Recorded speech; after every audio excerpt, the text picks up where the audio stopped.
Jadi Quran itu oleh Nabi Muhammad dibicarakan dulu atau dialami dulu. Nabi Ibrahim kan terkenal ngampakin semua patung-patung. Itu siloka. Siloka itu berhala yang sebenarnya. Itu kelihatan sekarang ada pada dirimu. Nah, yakin itu, percaya itu ada 4 tingkatan. Menurut ilmu ini ya. Yang pertama ilmul yakin. Yang kedua ainul yakin. Yang ketiga hakul yakin. Yang keempat isbatul yakin. Kata isbat ini ada di Quran surat An-Nisa ayat 66. Catat itu. An-Nisa ayat 66 bagian akhir itu mengatakan wa asyadda tasbita. Ini yang ingin saya sampaikan. Ini yang ingin saya sampaikan. Di Quran surat lanjutannya yaitu Quran surat 2 ayat 256 Allah mengatakan la ikraha fiddin. Tidak ada paksaan dalam agama. Agama urusan keyakinan. Keyakinan urusan percaya atau tidak percaya. Tidak boleh dipaksa. Berarti gimana caranya supaya percaya dan tidak percaya kita teka paksa. Betul? Itulah pentingnya kita kembali mengikuti cara beragamanya para nabi, para rasul. Nabi Muhammad ya, kan sebelum beliau sholat, beliau Isra Mi'raj dulu. Betul? Beliau mencari dulu siapa Tuhanku. Beliau mencari dulu siapa yang harus aku sembah. Setelah kenal, ketemu, baru beliau sholat. Terpaksa enggak? Enggak, sholatnya itu karena cinta. Karena sudah tahu dan kenal. Nah kita ini kan sholat jadinya kewajiban. Dilaksanakan dapat pahala, ditinggalkan dapat siksa. Jadi transaksional. Seakan-akan itu benar. Padahal kita tuh sebetulnya enggak mau sholat. Kali aja dapat surga. Sebetulnya enggak mau sholat, cuma takut disiksa dalam neraka. Konsepnya sudah berbeda. Nabi Ibrahim kan tidak sholat dulu. Beliau mencari dulu siapa Tuhanku. Nanti saya tunjukkan ayatnya. Oke, clear sampai sini? Nah, jadi itu metodenya yang harus kita ikuti. Makanya kata Nabi Muhammad, Qul in kuntum tuhibunallah fattabi'uni. Itu diabadikan dalam Quran kata-kata itu. Jika kamu ingin mendapatkan cintanya Allah, ikuti aku. Yuhibbukumullah, pasti Allah akan mencintaimu. Jadi Allah jadi kekasih, bukan mitra dagang kita. Paham? Banyak masalah tahajud, tambah banyak masalahnya. Ya mau tahajud, tahajud saja. Kalau orang yang sudah cinta pada Allah, ada masalah gak ada masalah. Jamnya malam tahajud, ya tahajud saja. Seperti Allah mencintai dia, tanpa syarat. Paham? Itu namanya ikhlas. Lanjut dulu. Tidak ada paksaan dalam agama. Sesungguhnya telah jelas petunjuk daripada kesesatan. Mana petunjuk, mana bukan petunjuk. Sudah jelas kata Allah. Asal kita ngikutin caranya beragama para nabi, para rasul. Ikuti mereka.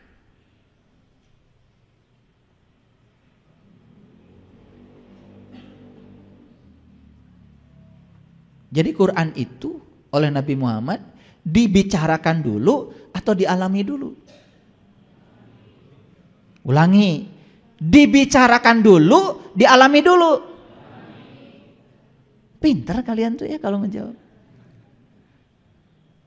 Ulangi sekali lagi kalau gitu. Dibicarakan dulu, dialami dulu. Setelah dialami pasti cocok kan? Kalian dibicarakan dulu, dialami dulu. Jadi ngikutin siapa? Nabi Muhammad sholat dulu, ketemu dulu sama Allah. Hah? Ketemu dulu baru sholat. Kalian? Ngikutin siapa?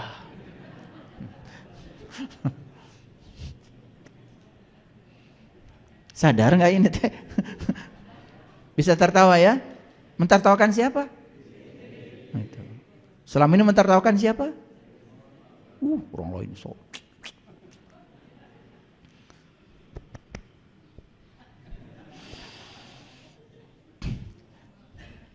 Sesungguhnya telah jelas mana petunjuk, mana kesesatan, sudah jelas.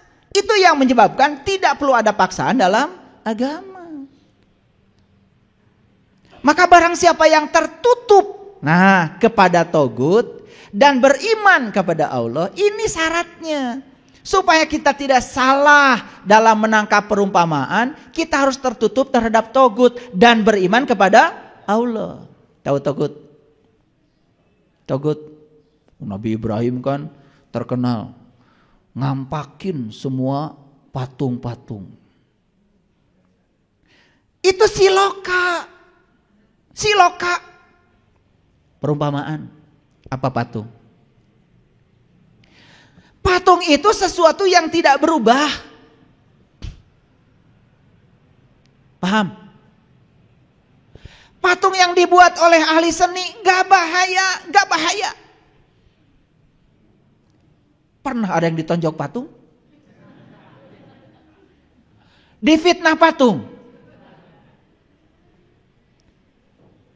Dihina patung? Oh, itu patung kurang ajar menghina saya. Itu patung itu yang dibuat oleh ahli seni, itu seni. Bukan itu yang dikampakin oleh Ibrahim, bukan itu.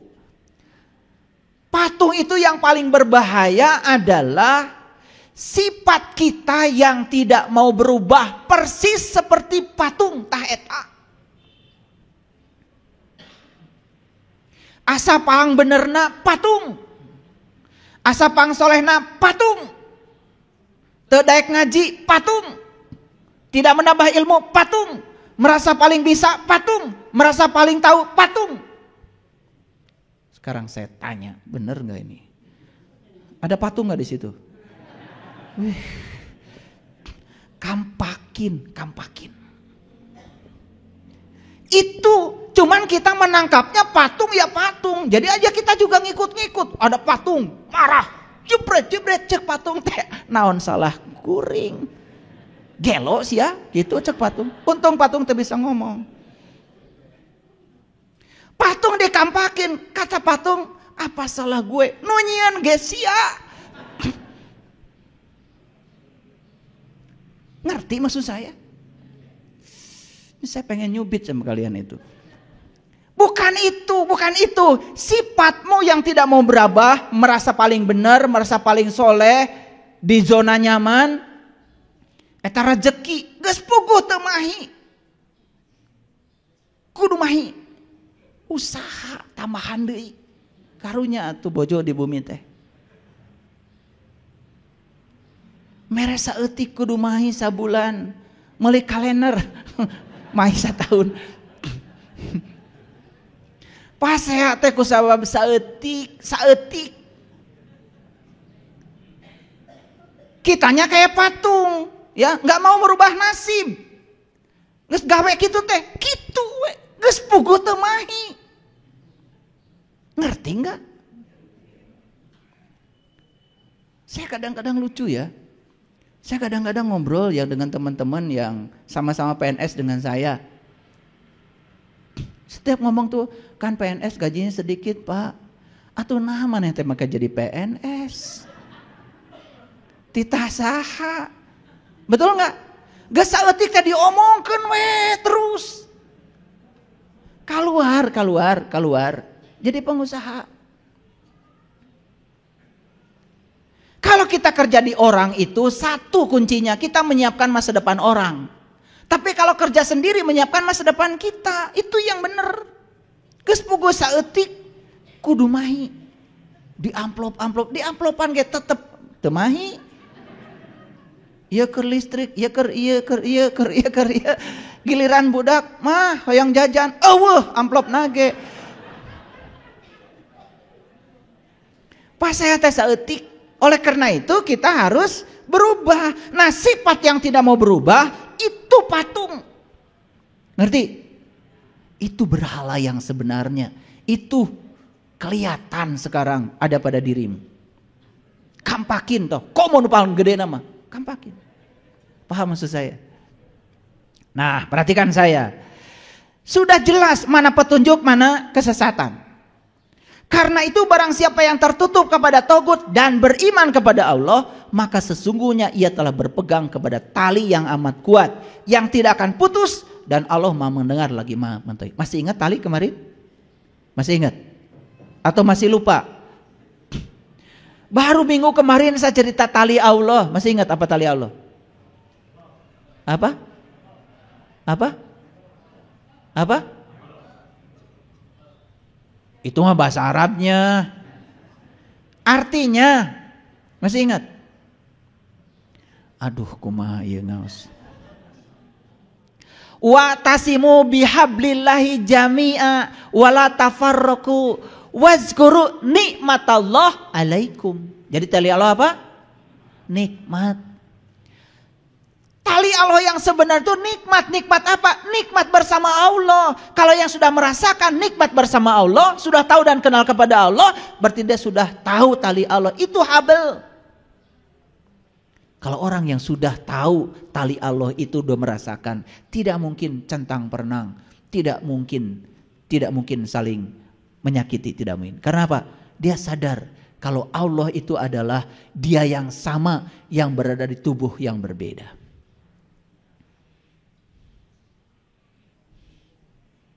Makanya ayat ini ngulang lagi. Di ayat ini dikatakan, maka sesungguhnya ya, ia telah berpegang teguh kepada tali Allah yang amat kuat, yang tidak akan putus.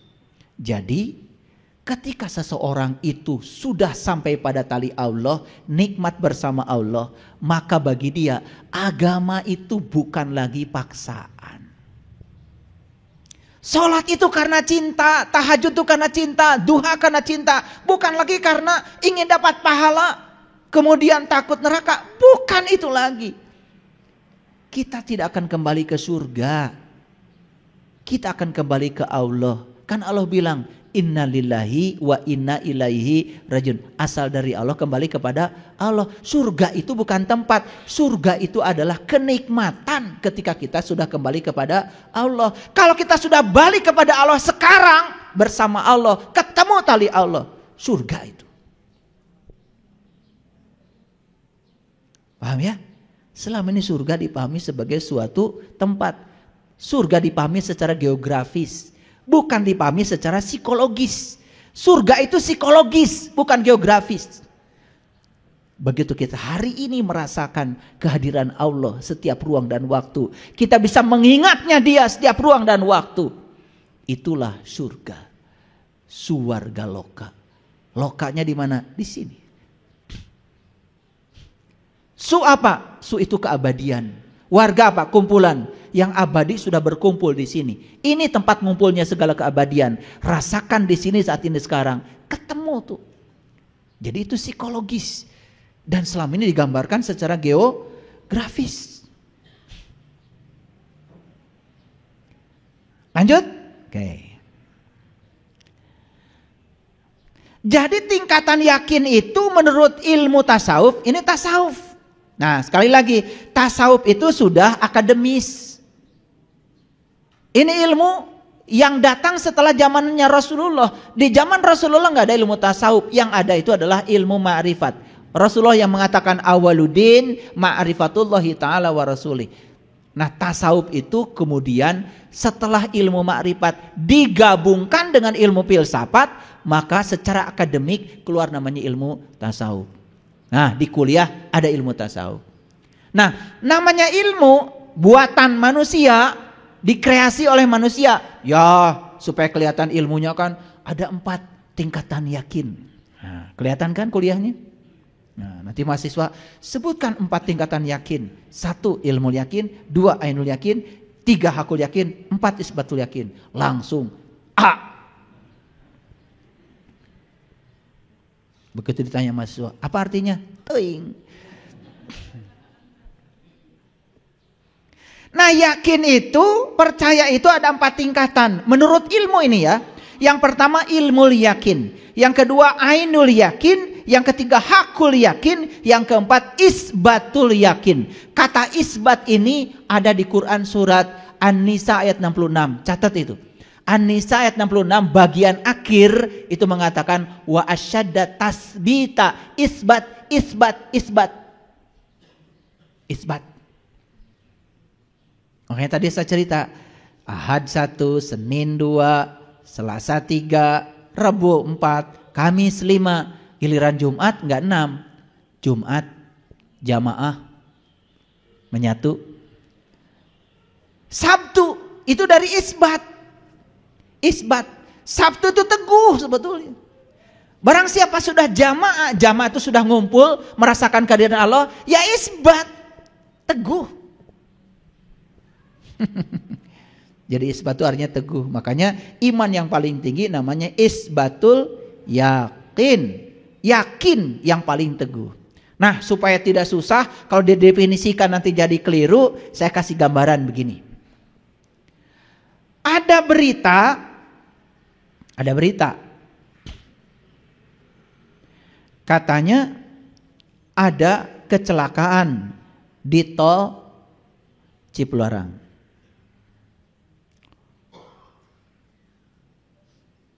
Berita itu sampai kepada kita. Ketika berita sampai kepada kita, itu namanya ilmu yakin. Paham ya? Setelah dapat berita itu kemudian kita baca koran. Ada gambarnya. Oh betul yang dibicarakan tadi itu. Ini ada gambarnya nih. Bis tabrakan dengan truk nih.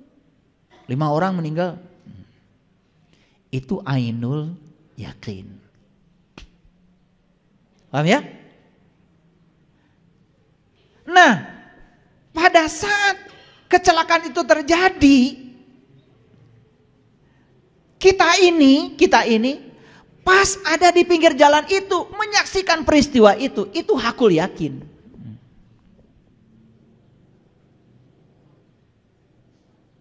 Nah, isbatul yakin yang mana? Yang mengalami kecelakaan itu adalah kita. Paham? Udah gak bisa diragukan lagi. Ayo kecelakaan cenah tuh di jalan tol, urang. Isbatul yakin itu. Jadi dia adalah pelakunya itu sendiri. Kira-kira mau pilih mana? Mau pilih ilmu yakin, ainul yakin, hakul yakin, isbatul yakin. Pilih mana? Nah, iman yang paling tinggi itu, keyakinan yang paling itu isbatul yakin. Isbatul yakin itu kita sendiri yang merasakan langsung. Kita pelakunya, learning to be. Kita yang menjadi. Jadi kita gak cerita Musa, gak cerita Ibrahim, gak cerita Ismail, gak cerita Yunus, tapi kita menjadi. Itu. Ayo sekarang kita koreksi. Kita belajar selama ini cerita atau menjadi? Cerita atau menjadi? Kalau cerita dapat apa? Jadi cerita kalian pintar dongeng. Oh dulu Nabi Musa itu pernah minta melihat Tuhan loh. Terus gimana? Wah itu waktu Musa minta melihat Tuhan, gunung hancur. Musa tuh pingsan. Jadi bahasa siloka dipahami secara begitu. Jadi Allah tuh kesannya mau ditemui aja, Allah itu susahnya setengah banget sampai gunung aja hancur. Musa sampai pingsan gitu. Jangan coba-coba. Nanti gunung hancur. Kamu nanti pingsan kayak Musa. Jadi kata pingsan di Quran itu betul-betul dipahami secara silok. Itu kan menyesatkan. Masa ketemu Tuhan tidak bahagia? Bukankah pertemuan dengan Dia itu adalah puncaknya kebahagiaan? Betul? Itu bahasa siloka. Harusnya dipahami secara sebenarnya. Bukan dalam bahasa umpama. Lanjut dulu. Jadi mau mana? Ilmu yakin, ainul yakin, hakul yakin, isbatul yakin. Mau yang mana? Pasti. Kalau disuruh milih, pasti milih yang paling bagus. Kalau saya tanya gaji kamu 1 miliar atau 100 ribu? Pasti 1 miliar. Tapi giliran 1 miliar tuh syaratnya ini. Mulai mikir. Betul nggak? Kita itu pengen yang gede tetapi caranya nggak mau. Kalau mau isbatul yakin ya tidak gratis. Caranya memang tidak sederhana. Walaupun hasilnya sederhana. Proses menuju ke situ tuh tidak sesederhana yang kita bicarakan. Apakah saya menempuh itu dengan cara yang sederhana? Tidak. Saya ketika sedang melakukan pencarian itu, rumah saya 5 hilang. Mobil saya hilang semua. Terakhir mobil saya satu-satunya baru sebulan setengah. Alhamdulillah dipinjam tetangga sampai sekarang gak balik. Diajarkan melepaskan kemelekatan kepada harta itu betul-betul nyata. Karena sepanjang kita masih melekat pada semua itu, jangan pernah berpikir kalau kita akan bisa mencapai kesadaran itu. Tapi kalau kita bisa melepaskan tanpa harus diambil oleh Allah, keren. Karena kebanyakan baru bisa melepaskan setelah diambil. Betul? Nih saya kasih tahu. Pernah gak dengar hari kebangkitan? Pernah? Hari kebangkitan? Ya, kapan? Hari kebangkitan kapan? Selalu hari kebangkitan itu nanti. Padahal bangkit itu hanya terjadi bagi orang yang sudah terpuruk. Betul apa tidak? Bangkit. Bangkit itu untuk yang tidur, yang gak eling, yang terpuruk. Itu hari kebangkitan tuh hari mereka. Coba kata bangkit kapan kita gunakan? Ketika kamu jatuh, segera bangkit. Kan bangkit itu buat yang jatuh. Jadi hari kebangkitan itu yang sebenarnya adalah di sini hari ini sekarang. Sekarang saya tidak sadar. Yuk bangkit, segera sadar. Bangkit itu begitu. Yang nanti hari kebangkitan gak usah dipikirkan, nanti itu yang sekarang aja dulu. Mau bangkit? Mau berubah? Kapan? Hari kebangkitan. Itu sesederhana itu. Kenapa mau bangkit? Kenapa mau bangkit? Berarti sekarang sedang jatuh? Sedang terpuruk? Sedang tidak sadar? Itu.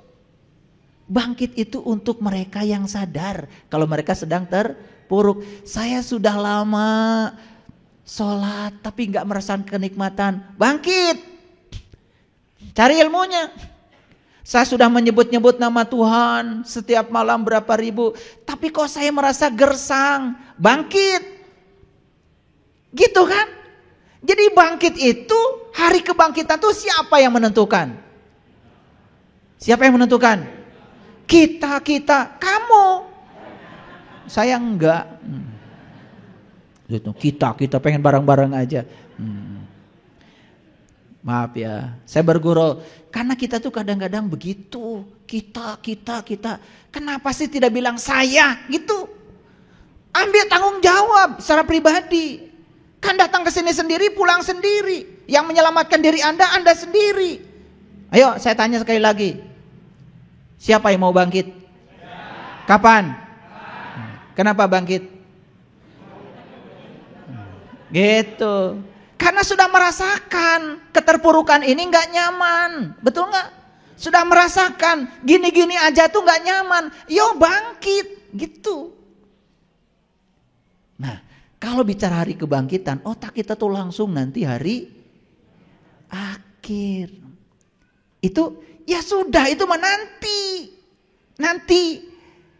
Karena kalau di sana itu ditentukan oleh yang kita lakukan hari ini. Yuk bangkit aja dulu hari ini. Saya yakin kalau hari ini Anda baik semuanya, sudah bangkit dari keterpurukan. Nanti itu ditentukan oleh hari ini. Karena hidup itu di sini saat ini sekarang penghirup. Sederhana. Oke. Yuk sekarang kita lanjutkan ayatnya. Ini Al-Hijr nih, surat 15 ayat 90. Wa'bud rabbaka hatta ya'tiyakal yakin. Sembahlah Tuhanmu sampai datang kepadamu keyakinan. Para nabi, para rasul itu menyembah Tuhan itu sampai beliau-beliau itu sudah yakin pada yang disembahnya. Makanya imannya beliau itu adalah iman yang isbatul yakin. Gak ada keraguan lagi. Para sahabat itu imannya isbatul yakin. Makanya omongannya kan keren. Hasbi Allah, hasbi Allah. Cukuplah Allah, cukuplah Allah. Sakit, cukuplah Allah.